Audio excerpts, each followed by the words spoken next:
Praise the Lord. கர்த்தரும் உலக இரட்சகருமாகிய ஆண்டவராகிய இயேசு கிறிஸ்துவின் இனிதான நாமத்தினாலே உங்கள் யாவரையும் அன்போடு வாழ்த்துகிறேன். ஒரு புதிய நாளை தேவன் நம்முடைய வாழ்க்கையிலே கிருபையாய் கொடுத்திருக்கிறார். ஒவ்வொரு நாட்களையும் அவர் நமக்கு ஆசீர்வாதமாக கொடுத்து அவருடைய கிருபையினாலே நம்மை தாங்குகிற தேவனாகவும் நடத்துகிற தேவனாகவும் காணப்படுகிறார். நிச்சயமாய் இந்த நாளையும் அவர் நமக்கு ஆசீர்வாதமாய் மாற்றி கொடுப்பார். இந்த நாளுக்குரிய தேவனுடைய வார்த்தையை உங்களுக்காய் நான் வாசிக்கிறேன். 1 யோவான் 2 அதிகாரம் 17 வசனம். 1 யோவான் 2 அதிகாரம் 17 வசனம். தேவனுடைய சித்தத்தின்படி செய்கிறவனோ என்றென்றைக்கும் நிலைத்திருப்பான். எனக்கன்பான தெய்வ பிள்ளைகளே, இங்கே அருமையான ஒரு வார்த்தையை நாம் பார்க்கிறோம். நிலைத்திருப்பான் என்பதாக.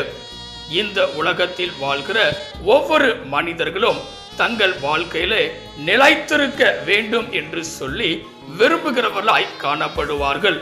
தாங்கள் செய்கிற வேலைகளினாலும் சரி, அதிலே எப்பொழுதும் நிலைத்திருக்கிறவர்களாய் இருக்க வேண்டும் என்று சொல்லி நினைப்பவர்களாய் காணப்படுவார்கள். இன்னும் தாங்கள் செய்கிற நல்ல விதமான காரியங்களிலே நிலைத்திருக்கிறவர்களாய் இருக்க வேண்டும் என்று சொல்லி விரும்புகிறவர்களாகவும் காணப்படுவார்கள். ஆனால் இந்த நாளிலே வேதம் சொல்லுகிறது, தேவனுடைய சித்தத்தின்படி செய்கிறவனோ என்றென்றைக்கும் நிலைத்திருப்பான் என்பதாக. ஆம் பிரியமானவர்களே, தேவனுடைய சித்தத்தை நிறைவேற்றுகிறவர்களாய் நாம் இருக்க வேண்டும். தேவனுடைய சித்தத்தின்படி நடந்து கொள்ளுகிறவர்களாய் இருக்க வேண்டும். அப்பொழுதுதான் நம்மால் நிலைத்திருக்க முடியும். ஆம் பிரியமானவர்களே, இந்த காலவேளையிலே நம்முடைய வாழ்க்கையிலும் கூட தேவனுடைய சித்தம் காணப்படுகிறதா? தேவனுடைய சித்தத்தின்படி செய்பவர்களாய் நாம் காணப்படுகிறோமா? சற்று சிந்தித்து பார்ப்பவர்களாய் காணப்பட வேண்டும். ஆம் பிரியமானவர்களே, தேவனுடைய சித்தத்தை செய்வது என்பது நம்முடைய மேலான கடமையாய் இருக்கிறது. அதை நம்முடைய வாழ்க்கையிலே தேவன் எதிர்பார்க்கிறவராய் இருக்கிறார். இந்த காலவெளியிலே யார் நிலைத்திருக்க முடியும் என்று சொல்லி இங்கே நாம் பார்க்கிறோம். தேவனுடைய சித்தத்தின்படி செய்கிறவனோ என்றென்றைக்கும் நிலைத்திருப்பான். ஆம் பிரியமானவர்களே, வேதத்திலிருந்து இன்னும் 2 காரியங்களை நாம் சிந்திக்க போகிறோம். யார் நிலைத்திருக்க முடியும் என்பதாக. வேதம் சொல்லுகிறது, நீதிமொழிகள் 19 அதிகாரம் 23 வசனத்தை வாசிக்கும் போது, நீதிமொழிகள் 19 அதிகாரம் 23 வசனத்திலே, கர்த்தருக்கு பயப்படுதல் ஜீவனுக்கு ஏதுவானது, அதை அடைந்தவன் திருப்தி அடைந்து நிலைத்திருப்பான், தீமை அவனை அணுகாது. இங்கே பார்க்கும்போது இரண்டாவதாக யார் நிலைத்திருக்க முடியும் என்று சொல்லி பார்க்கும்போது வேதம் சொல்லுகிறது, தேவனுக்கு பயந்து வாழ்கிறவன். ஆம் பிரியமானவர்களே, தேவனுக்கு பயப்படுவது என்பது ஜீவனுக்கு ஏதுவானது என்று சொல்லி இங்கே போடப்பட்டிருக்கிறது. இந்த நாளிலே கர்த்தருக்கு பயந்து நடப்பவர்களாய் நாம் இருக்க வேண்டும். கர்த்தருக்கு பயந்து வாழ்கிறவர்களாய் இருக்க வேண்டும்.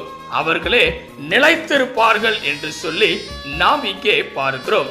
அது மாத்திரமல்ல, வேதம் சொல்கிறது, தீமை அவனை அணுகாது. இந்த நாளிலே பல தீமையான காரியங்கள் நம்மை நெருக்குகிறதாய் இருக்கிறது. ஆனால் கர்த்தருக்கு பயந்து ஜீவனத்தை பெற்றுக்கொள்ளும் போது நிலைத்திருப்பவர்களாய் இருக்க முடியும். இந்த காலவேளையிலே இரண்டாவதாக யார் நிலைத்திருக்க முடியும் என்று சொல்லி பார்க்கும் போது கர்த்தருக்கு பயந்து வாழ்கிறவர்கள்.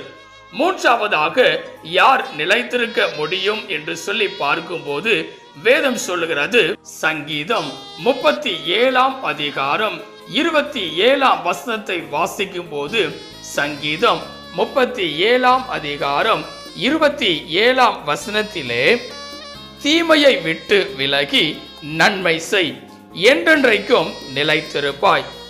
இங்கே பார்க்கும்போது மூன்றாவதாக யார் நிலைத்திருக்க முடியும் என்றால் தீமையை விட்டு விலகுகிறவர்கள். ஆம் பிரியமானவர்களே, இன்றைக்கு பல மனிதர்கள் தீமைக்கு தீமை செய்கிறவர்களாகவே இருக்கிறார்கள். ஆனால் இங்கே வேதம் சொல்லுகிறது தீமை செய்யாதபடிக்கு நன்மை செய்கிறவர்களாய் இருக்க வேண்டும் என்பதாக. அப்பொழுது என்றென்றைக்கும் நிலைத்திருப்பாய் என்பதாக. ஆம் பிரியமானவர்களே, இந்த காலவேளையில நம்முடைய வாழ்க்கையிலும் கூட தீமை செய்கிறவர்களாக அல்லது நன்மை செய்கிறவர்களாக இருக்கிறோமா என்று சொல்லி சிந்தித்து பார்க்க வேண்டும்.